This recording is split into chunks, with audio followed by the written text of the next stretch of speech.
action.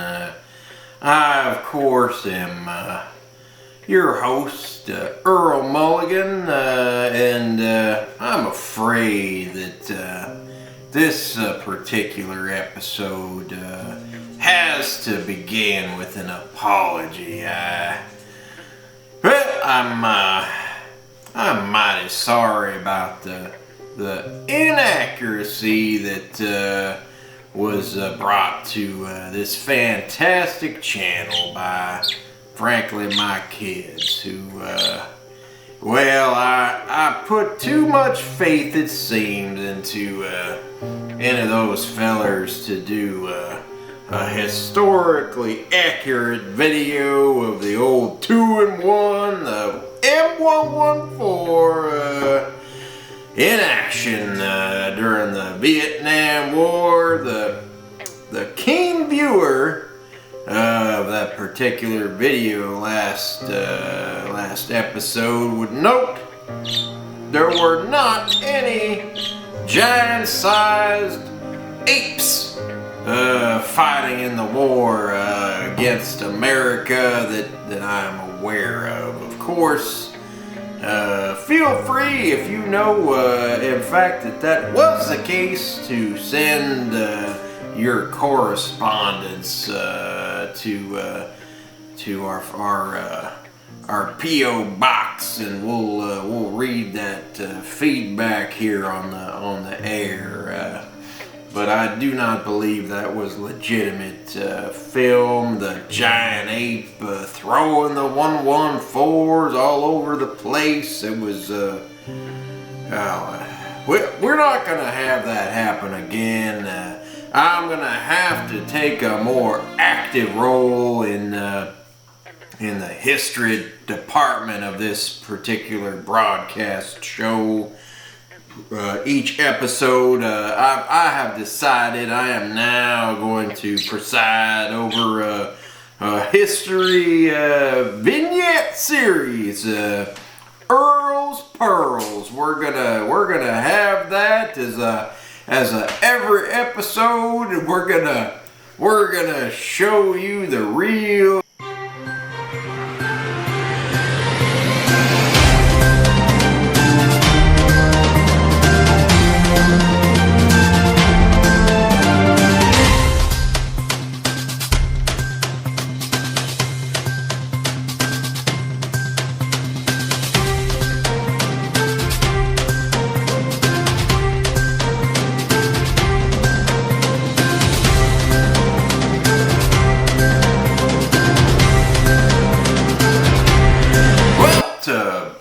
Here we are, we're back, and moving onward and upward from that unfortunate business with the monkey business, if you will, of last episode. As is customary, I will get in the mood. Hopefully you'll get in the mood with me. We got another tasty treat here for old Earl to try out with the viewers. So today we got the old lobster chips.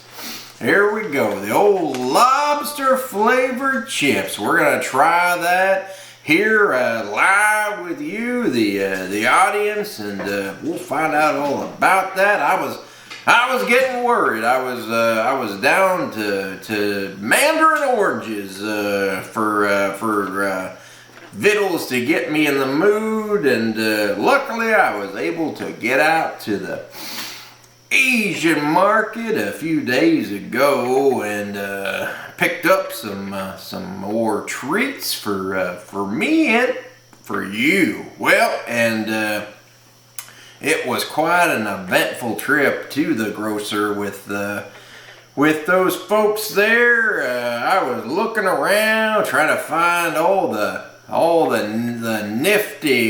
nifty treats to eat, and all the ladies, all them little ladies, the Asian gals, they were asking me to help get all the things off the top shelf because well, as a North American man of some stature, I of course towered over the average Asian, and certainly the hunched over Asian ladies certainly appreciated my presence there, and as a matter of fact called me Tender White Man. So I appreciated that, and they appreciated me being able to get the canned snails off the top shelf for them. So that was a great event for me. And well, we're gonna go ahead and we're gonna dive into this bag of lobster flavored chips,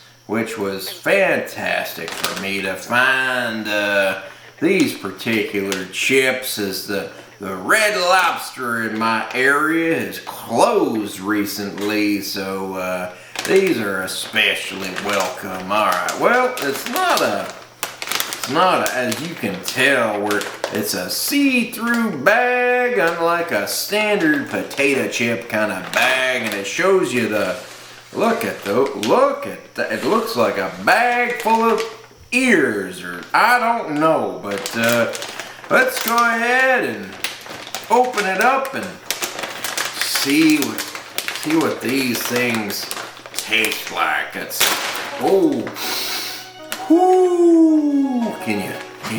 can you smell it, folks? All right, here we go. All right, I'm gonna pick one of these chips up out of the. Oh, look at that! Look, you see what I'm saying? Looks like an ear. My goodness, that's you can imagine maybe the fella there on the old 114 had a necklace of these things, the old Viet Cong ears, and a necklace around his neck, and maybe even if he was hungry, he might take a bite, and we're gonna pretend we're doing that right now. All right, here we go, folks. 5, 4, 3, 2.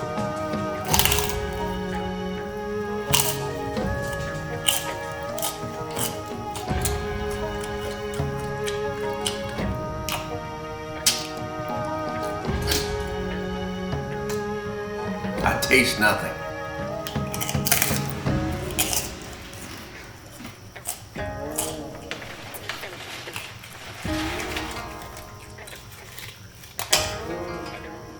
Well, drop that one.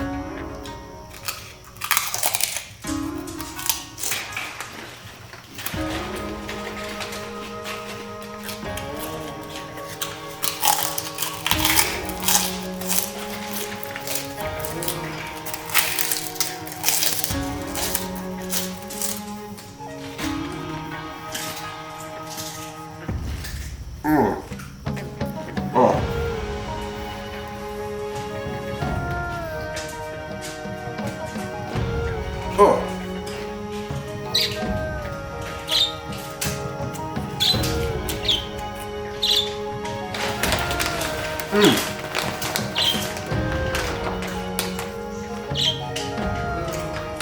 Well,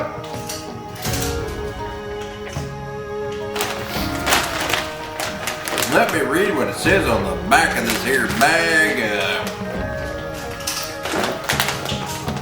I could attempt to perhaps do an accent, an Asian accent, but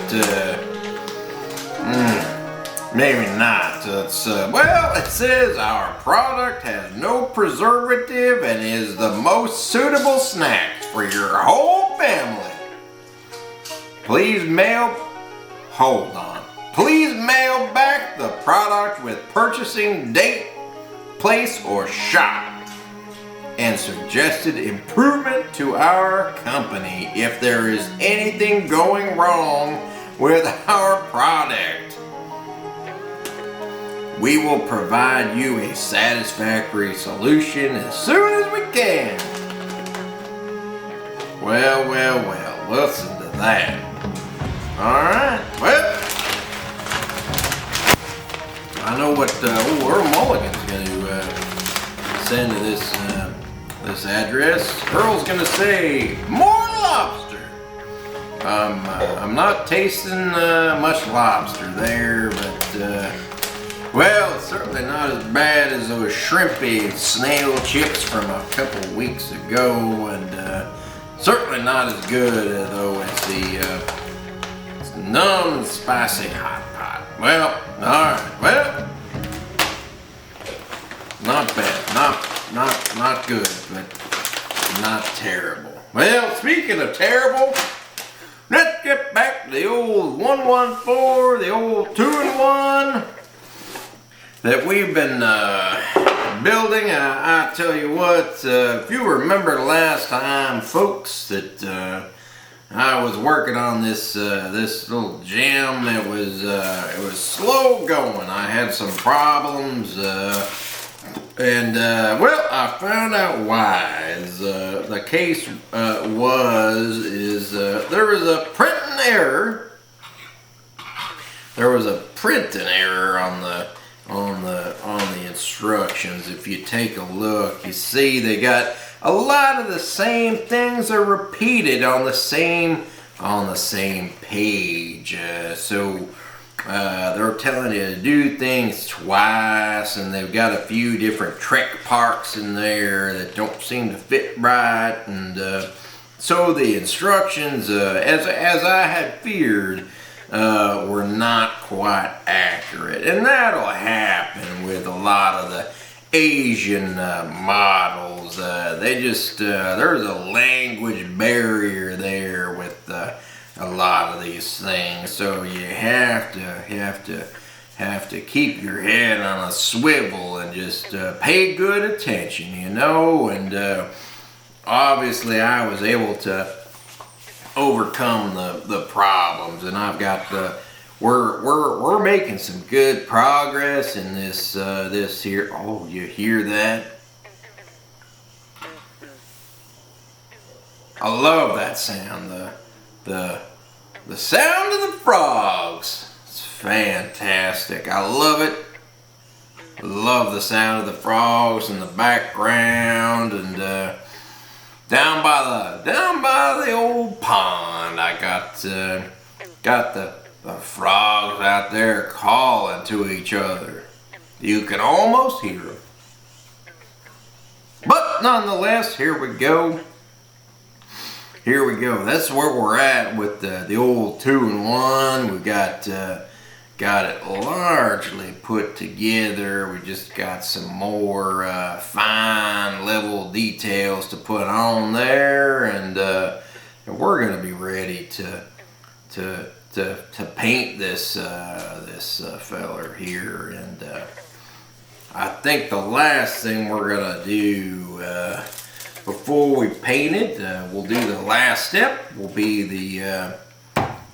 we'll go ahead and put the tracks on. We'll definitely be happy to do so.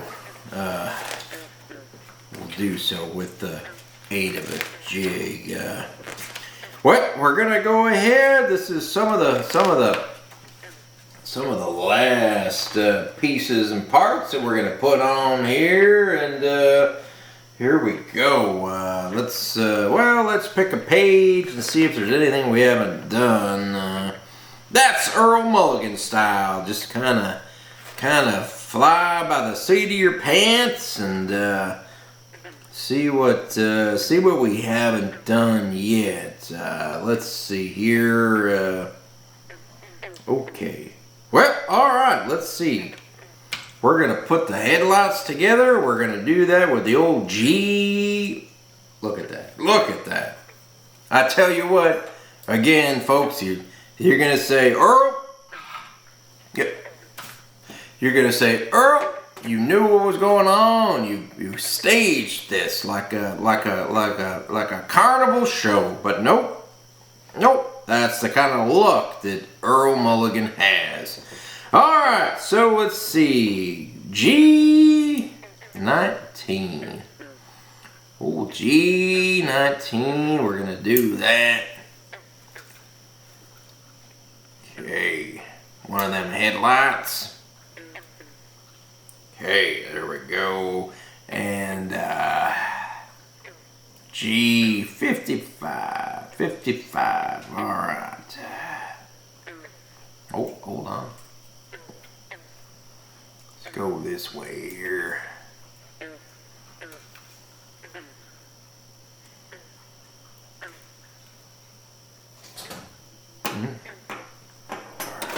Alright.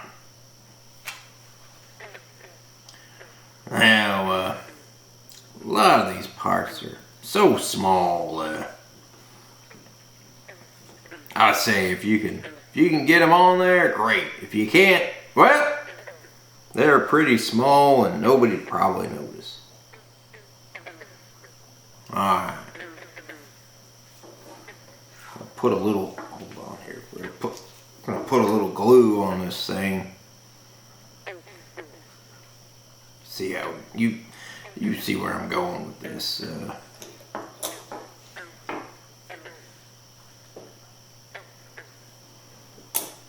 Alright.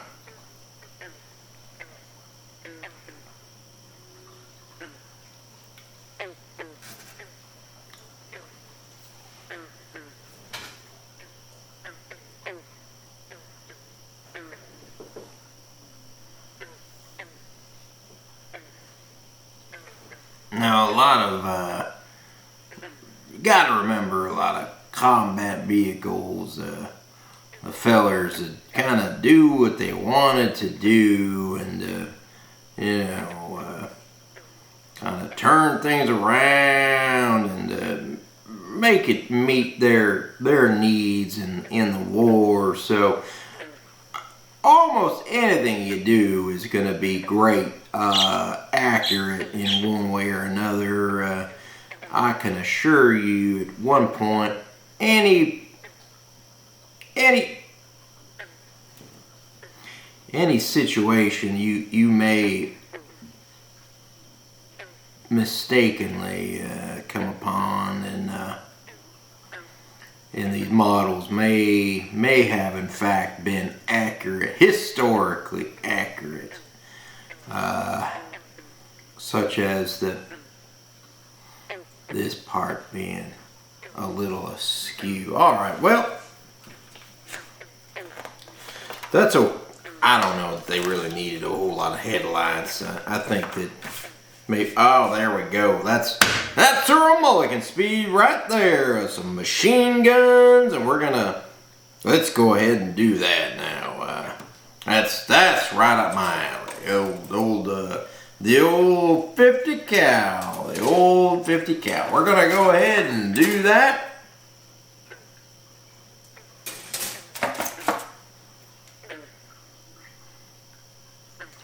A lot of parts on here. Alright, well, we gotta get going on this.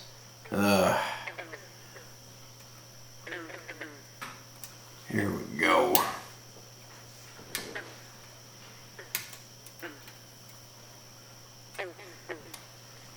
The old machine gun up on the top of the old 2-in-1. Shoots a bullet as big as your finger. Alright, well, there's some parts on there that shouldn't be on there.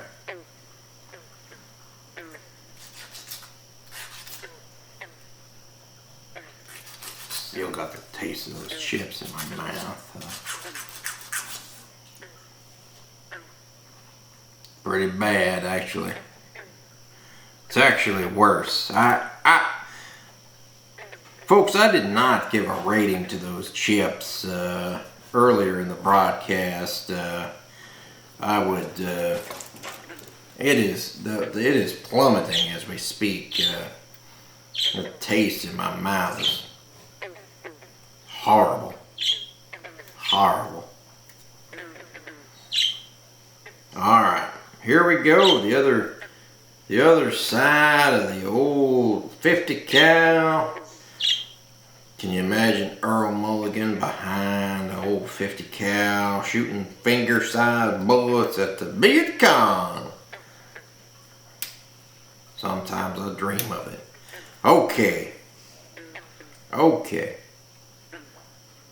Here we go. Got that part out there.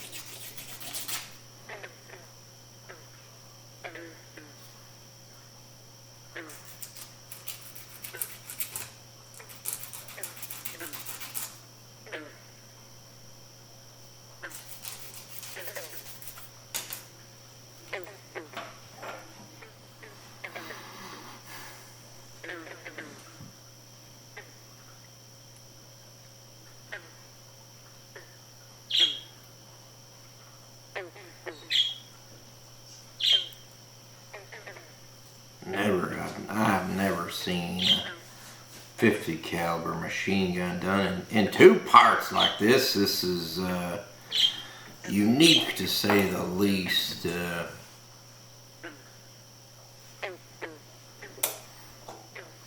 I'll be honest, I'm not looking to be occupied by the courtesy of the Takom model makers. Just give me a model. I don't need being patronized by the Takom folks putting easy to mold in 1 part, and you're making it in 2 for some reason. I don't know. Alright, there we go. We'll call that good, and looks like it goes up on the, well, that part isn't done. Well, hold on. Well, folks, I'm looking at the instructions again, and as you can see, they're highly contradictory as far as what I'm doing. There's a printing error of showing two different things here with slight variations, and I don't know which is correct. So this is slightly problematic for a stickler for historical. Hold on, I missed a part way back when. Let me see here.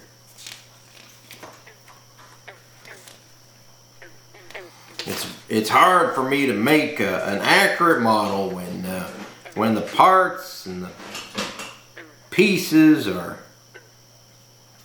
Well, that has a bunch of parts too.